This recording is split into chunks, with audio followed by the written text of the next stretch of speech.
I'm sharing on watchmen on the wall. If you look at the book of Isaiah chapter 62, 6 and 7, the Bible said, I'm going to keep watchmen on the wall. Your wall, O Jerusalem.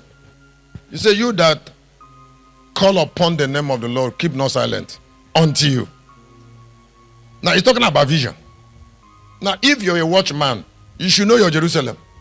If you're a watchman, that's what the Holy Ghost asked me to tell you. Don't watch something you are not born to watch. Talk more of watching it day and night. You see, because if you don't lose your life 2 times. No, you don't lose. People don't lose twice. They don't lose it 2 times. If you lose it, you've lost it. If you lost it in something that is wrong, you don't get it back for something that is right. Let me say it again. I say, if you lose your life for something that is wrong, when you get something that is right, you don't have life anymore.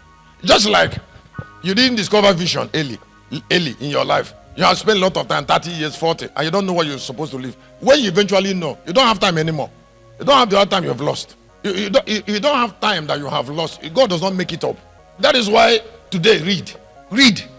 Desire to read is a great blessing. Look for light, intentionally. Light is where God stores value. He helps you to know. Because that is what sustains life itself. Time. The destiny of time is in light. Because you see, time is a creation of light. I said time. Yes. Time was created from light.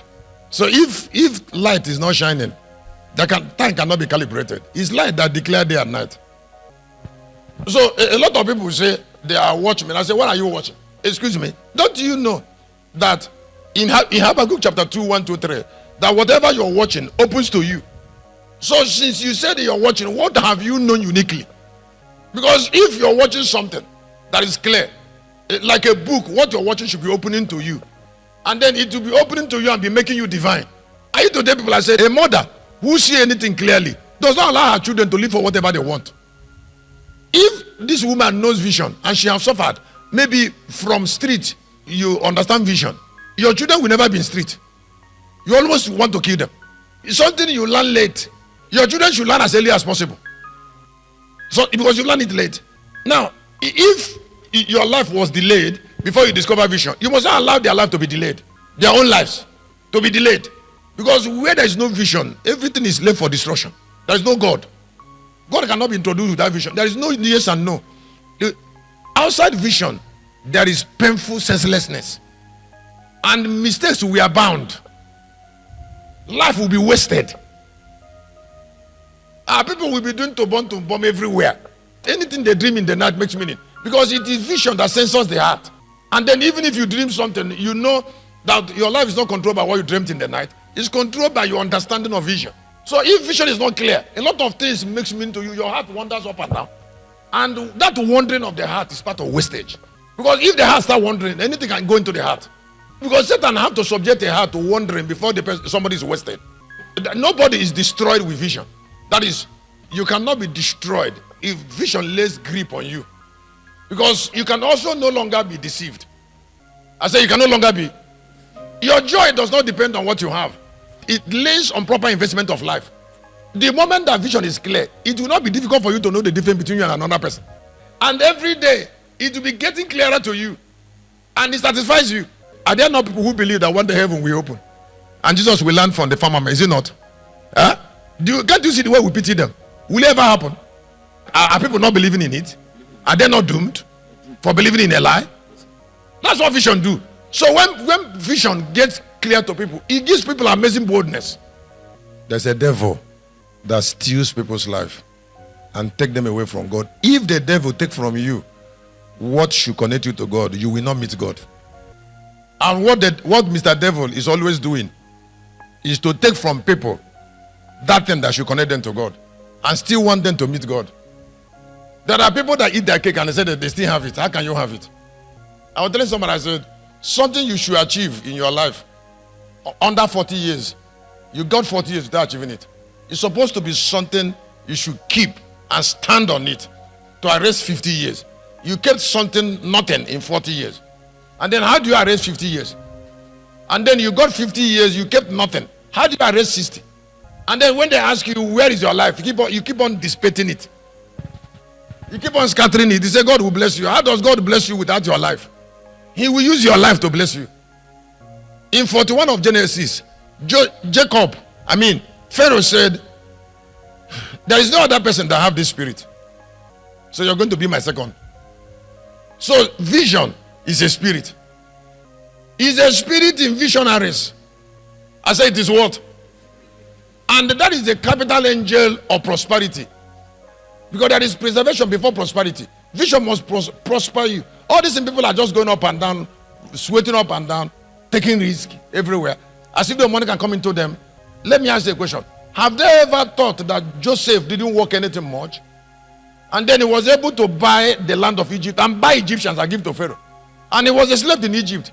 His personality, his value was used in buying, not money. They preserved personality. That is why we need to be extremely jealous about preservation. Particularly our lives. Particularly. Don't remove your life from God and ask him to bless you. Because what he will use to bless you is already in you. If you damage it, you won't get blessed. Let me give it as a testimony first up. What I shared is what I know more than any other Lucas. Not only other Lucas, what I know more than any other human being on this earth. I understand it more than any other human being on this earth.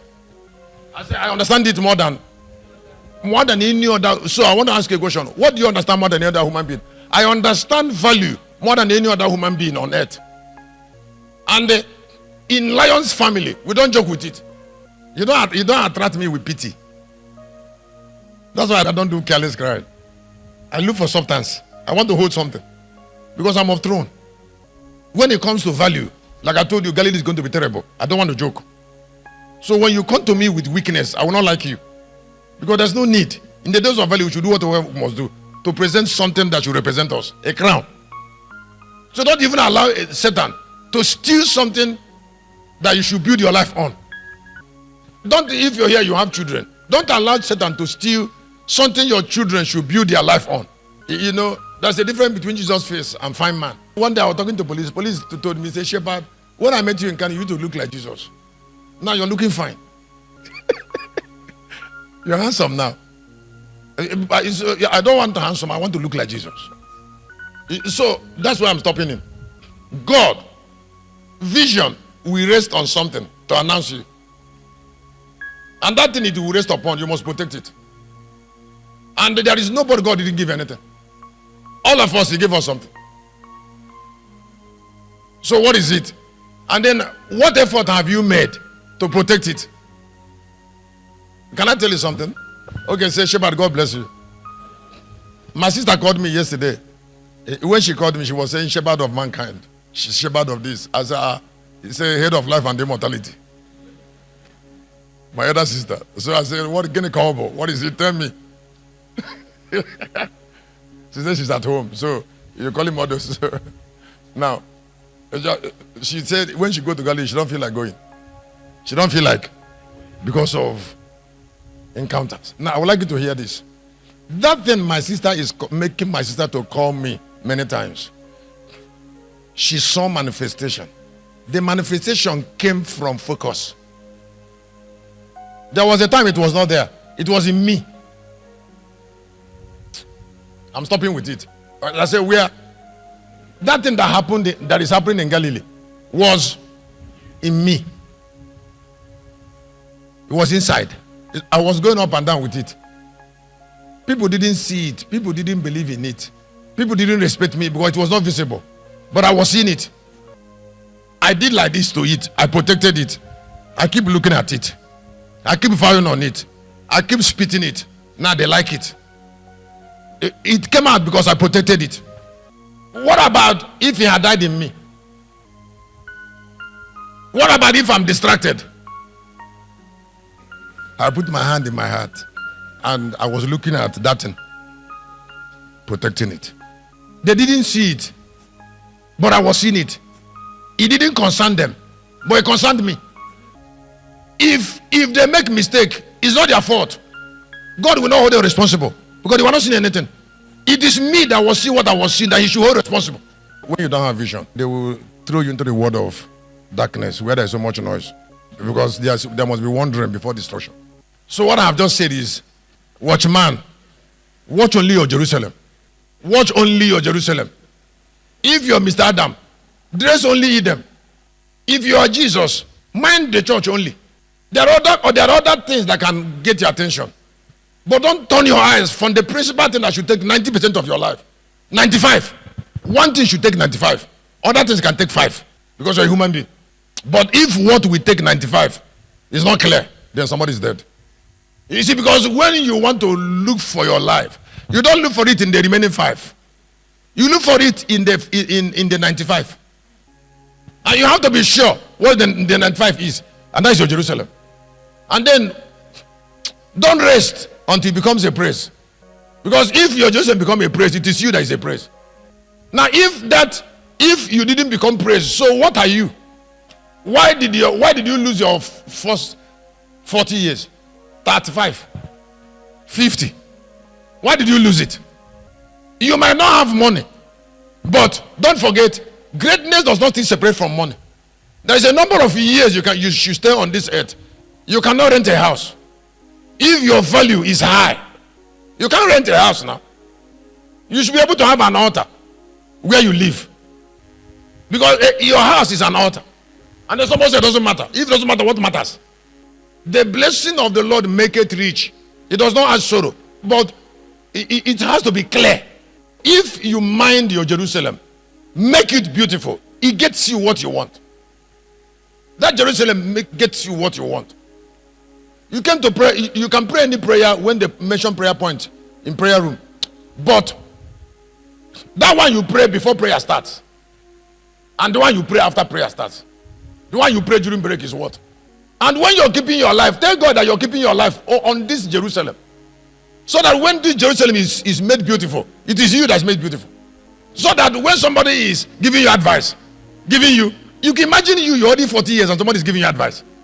Give you advice on life, on vision, on what you should live for. After you're 40, which other life do you have? Which other life do you have at 40 years that somebody is giving you advice? If you discover vision after 40, what energy will you use to fulfill it?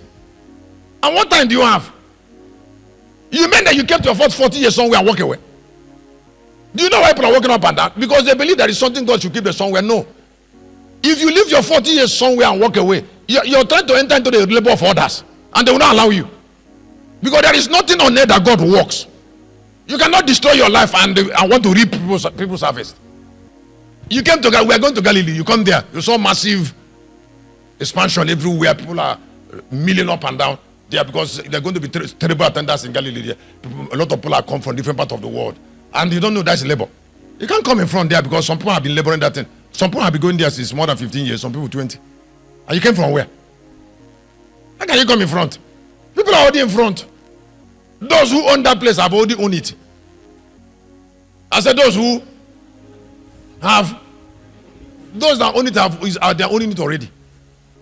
If you don't like it, when you go there to go and start something new, you will know how much they buy one piece of land.